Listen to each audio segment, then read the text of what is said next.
Only illegal aliens allowed. This is not hyperbole. I'm not making this up. This is what's happening to our nation. And it's unfair. You and I can have a discussion, Clayton, about how much money we give, how do we fix the homeless problem? But the one discussion we can't have any disagreement on, do you take care of American citizens first?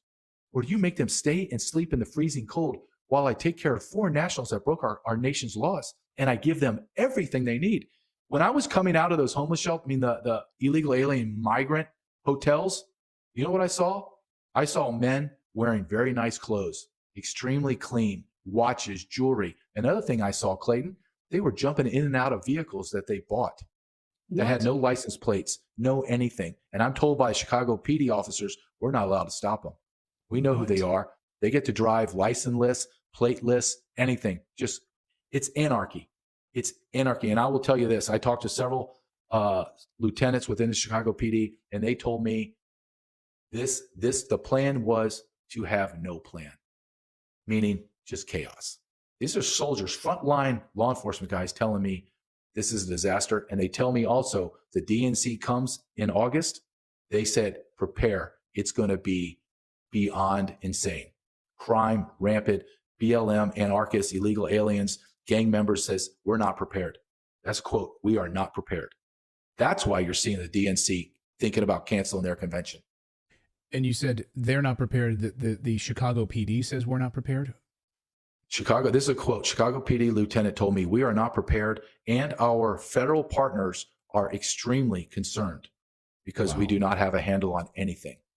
I hope people are paying attention to what JJ just said. That is unbelievable, what you just told me. I'm frankly speechless.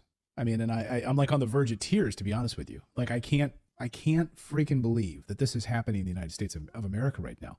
I mean, we need, I don't know what we do, but you've seen, of course, videos talking about 80,000 Americans ready to go, ready to launch a revolution, legal revolution in this country to expel these people. You have all of these black activists and black citizens here who are being trampled under the foot of illegal immigration by the Democrats.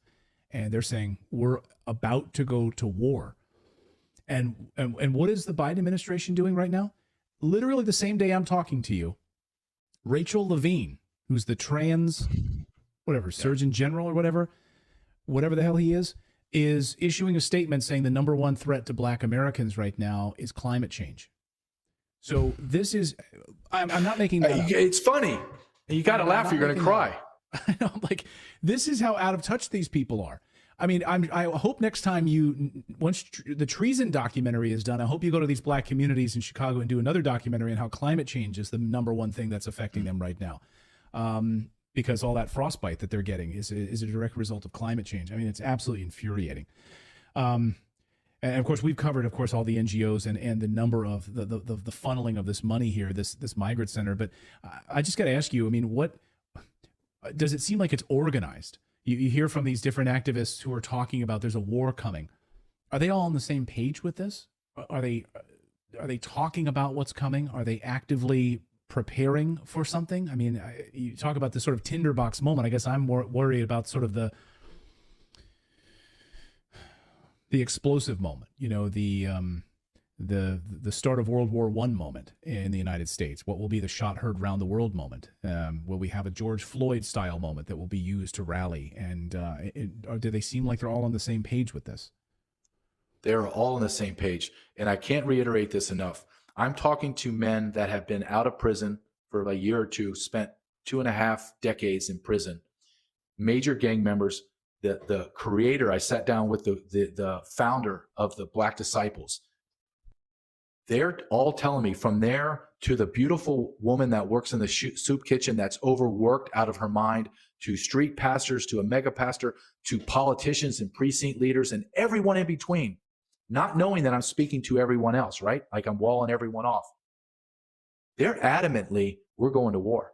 That's what they're saying. This is not my words. I'm not coming up with a phrase. They're saying, we are going to war. And I ask them, well, what does that look like? Whatever it takes, man. Whatever it takes. And they think we're going to roll over. And they made a very great point to me. They said, we have been abused for decades. We have lived in squalor for decades. We have been oppressed for decades. Do you think 10, 20, 100, 200,000 illegal aliens from Venezuela are going to beat us? You know where we have been conditioned? When we're talking about going to war, we've been at war. And I'm going to tell you, that's a war zone already. It's dilapidated. The only thing that's missing is maybe some tanks, military tanks running through that city, because it's dilapidated. There's no grocery stores. You have to go get food at the gas station. There's no industry. There's nothing. I don't even know how to really quantify how desperate and how desolate and hopeless that place is. But they are full of hope because their hope is in them. And I will say this because I know, because I've been on the other side where I'm like, you voted for this, inner city Chicago. All of your aldermen, city council, mayor, chief of police, everyone, even they say, are all black. But to their credit, they said the only way that we're going to clean up our communities is we clean it up. The men clean it up. We come back from prison and we help. He says, but there is no resources. We have no money. And when you look at it, and they're absolutely right, $3 billion from Chicago has been poured into the illegal aliens. Nothing for inner city blacks. Let me go one step further. I'm talking to the GOP leader, and he tells me, do you know last week that we beat back a bond measure for $150 million for illegal aliens? We beat it back. He goes, but you know what Mayor Johnson did?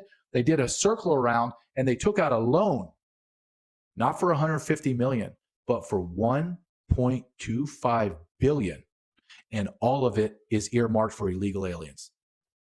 So you think, and the last thing, one thing I want to tell you, Clayton, the last adjective that they all use to describe how they feel, the black residents in inner city Chicago, they say, we feel humiliated.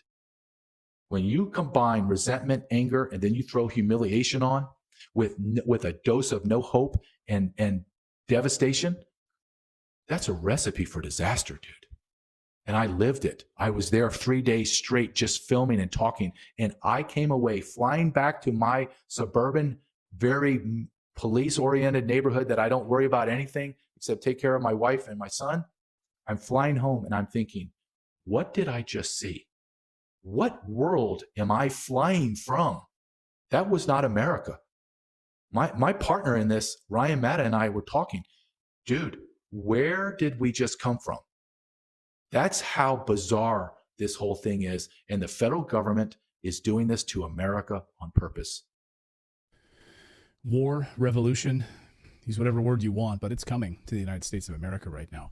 And someone who's on the front lines right now, being able to educate all of us about what's happening. I hope you share this with people. I hope you publish this on Facebook if they'll let you. They'll probably get blocked. Share this everywhere. Let people know what's coming. This is the United States of America right now. J.J. Carroll has been our guest. His new documentary is called Treason. Hopefully it'll be published in the fall, but he's, of course, putting all of this together right now, traveling the country, and he's kind enough to share some of these dispatches with us as this story unfolds. But this one really got me, JJ. I mean, this really hit me in a way that I didn't think it was going to, but it really has. Thank you for joining us, JJ. I really appreciate it. Thank you for the time, as always, Clayton. I really hope you enjoyed watching this video. You know, YouTube thinks that you'll actually like this next video right here. It's personalized based on your own viewing habits. So if you watch the video, please leave a comment. Let us know what you think about it, and we will see you next time, everyone.